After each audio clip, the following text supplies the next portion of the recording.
રાત્રિના ઉપરવાસમાં વરસાદ થતા ભાવનગરનું ગૌરીશંકર તળાવ ઓવરફ્લો થયું હતું। શહેર કોંગ્રેસ દ્વારા આરતી કરી નવા નીરના કર્યા હતા વધામણા। તળાવ ઓવરફ્લો થતા શહેરીજનોમાં આનંદ અને ઉત્સાહ જોવા મળ્યો છે। પૂર્વ શહેર અધ્યક્ષ પ્રકાશભાઈ વાઘાણીએ કર્યો છે આક્ષેપ। ભાજપ સરકાર દ્વારા ગૌરીશંકર તળાવમાં આવતા પાણીના વહેણને બીજે બદલી લેવામાં આવતો હતો અને પરંતુ કોંગ્રેસના પ્રયાસોના કારણે બોર તળાવ ઓવરફ્લો થતા આનંદની લાગણી થાય છે। ટેકેસિંહ ગુજરાતી સાથે હિરેન ભાયાણી, ભાવનગર।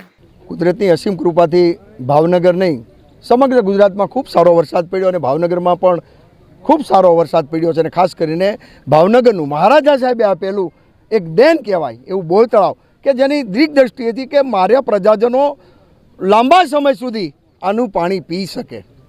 કમનસીબે આપણા શાસકોના કારણે હું એવું માનું છું અમુક વર્ષો સુધી આ બોર તળાવ ભરાણું નહોતું, આજે ભરાણું છે।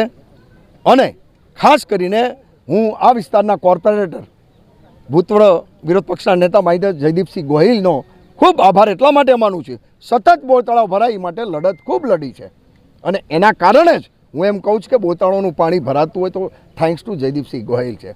કારણ કે આ શાસકો તો પાણીનો વળાળ અલગ કરતા હતા, પાણી નહીં ભરાય એ માટેને હમણાં સુધી આ શાસકો બહારથી સૌની યોજનાનું પાણી વેચાતું પૈસા દઈને લાવતા હતા। શા માટે ભગવાને એટલી બધી કૃપા કરી છે, બોર તળાવ ભરાણું છે તો આપણું ફ્રી ઓફમાં મહારાજા સાહેબે આપેલું છે તો કેમ શા માટે મફતમાં પાણી આપણે ન પીએ? કમનસીબે આ શાસકોને પૈસા મારા છે, પણ જ્યારે ભગવાન હોય તો હજાર હાથવાળો થાય।